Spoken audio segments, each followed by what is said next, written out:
Israel's expansionist project has had a direct and destabilizing impact on the security of all countries in the region.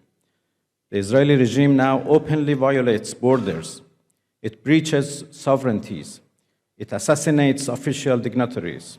It conducts terrorist operations. It expands its reach in multiple theaters.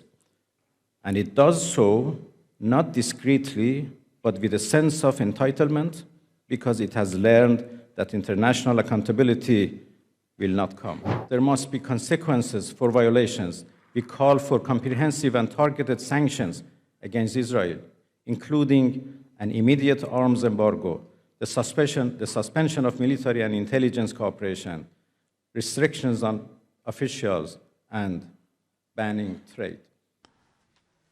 Bismillah ar-Rahman ar-Rahim.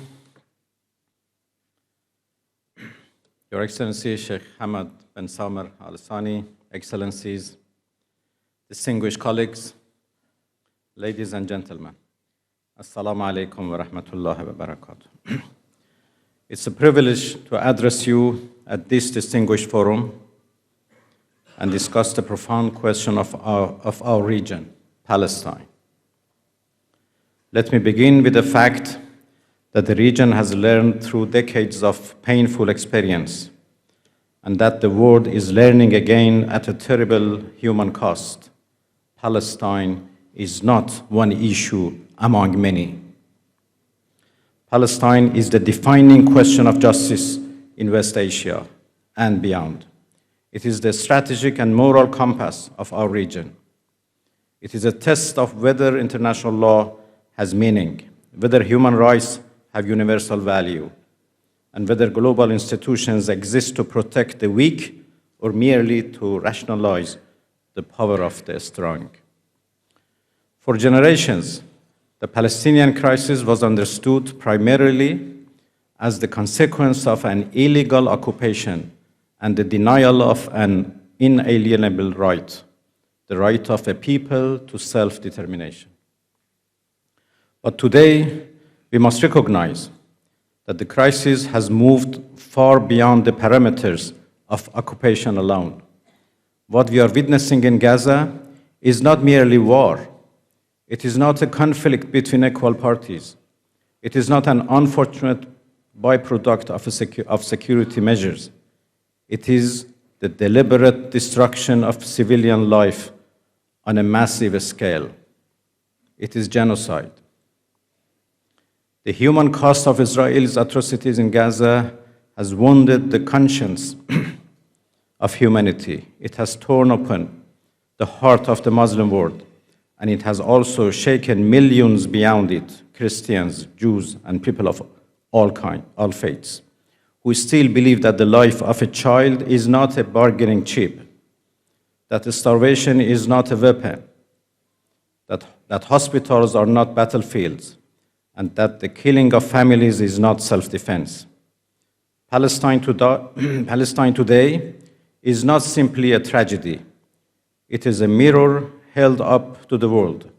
It reflects not only the suffering of Palestinians, but also the moral failure of those who had the power to stop this catastrophe and choose instead to justify it, enable it, or normalize it.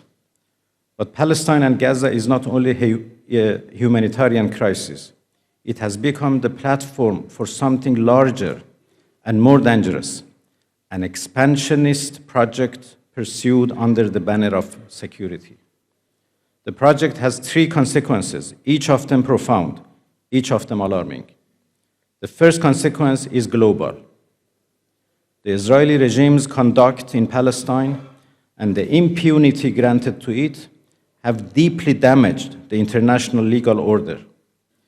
We must say this clearly.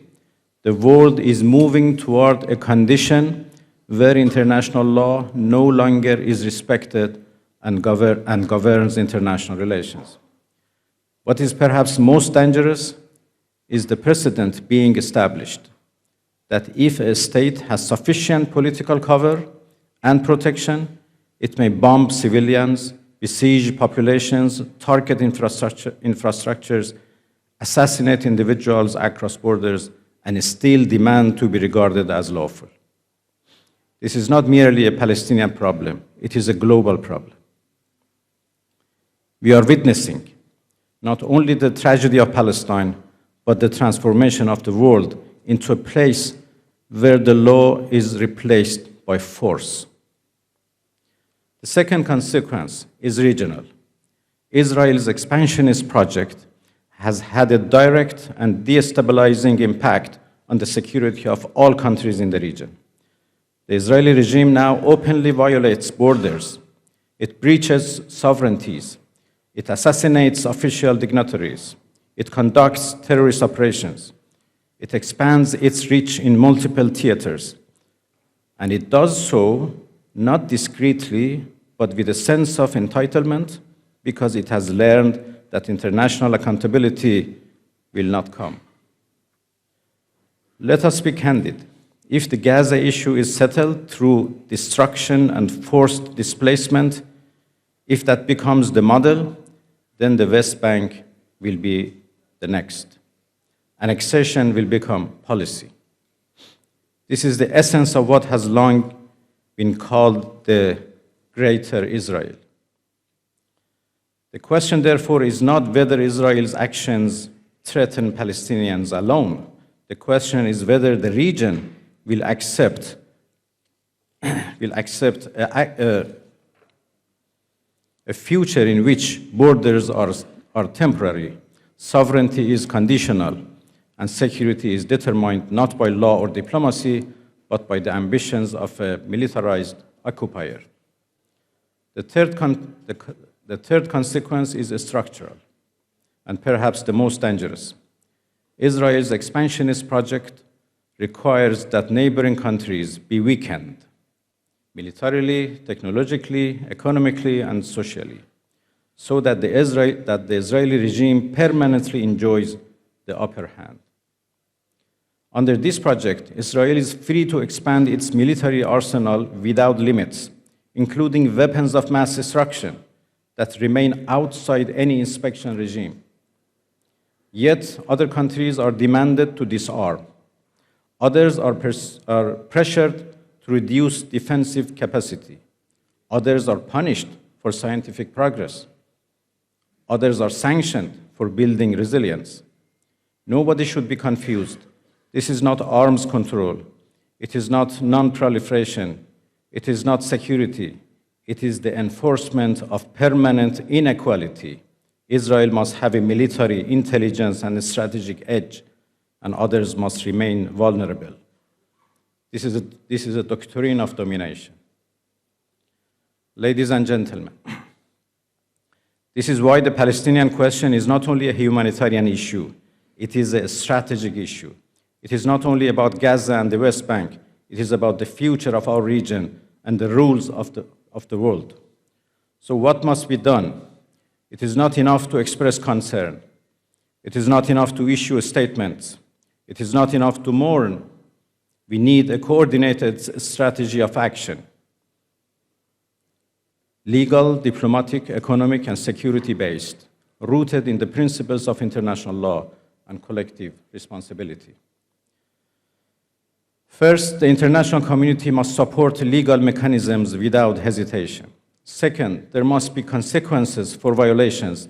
We call for comprehensive and targeted sanctions against Israel, including an immediate arms embargo, the suspension of military and intelligence cooperation, restrictions on officials, and banning trade. Third, we need a credible political horizon grounded in law. The international community must affirm the end of occupation, the right of return and compensation in accordance with international law, and the establishment of a unified and independent Palestinian state with Al-Quds al-Sharif as its capital. Fourth, the humanitarian crisis must be treated as a matter of urgent international responsibility. Collective punishment must never be normalized. Fifth, regional states must coordinate to protect sovereignty and deter aggression. The principle must be clear. Security cannot be built on the insecurity of others. And finally, the Islamic world, the Arab world, and the nations of the global South must build a united diplomatic front. The Organization of Islamic Cooperation, the Arab League, and the regional organizations must move beyond symbolism toward coordinated action, legal support, diplomatic initiatives, economic measures, and strategic messaging. This is not about confrontation. It is about preventing the region from being reshaped by force. Dear colleagues, let no one miscalculate. A region cannot be kept stable by allowing one actor to act above the law. The doctrine of impunity will not produce peace. It will produce wider conflict. The path to stability is clear: justice for Palestine, accountability for crimes, an end to occupation and apartheid, and a regional order built on sovereignty, equality, and cooperation. If the world wants peace, it must stop rewarding aggression. If the world wants stability, it must stop enabling expansionism. If the world believes in international law, it must enforce it consistently and without double standards. And if the nations of this region seek a future free from perpetual war, they must recognize these fundamental truths. Palestine is not merely a cause for solidarity, it is the indispensable cornerstone of regional security. Thank you so much for your attention.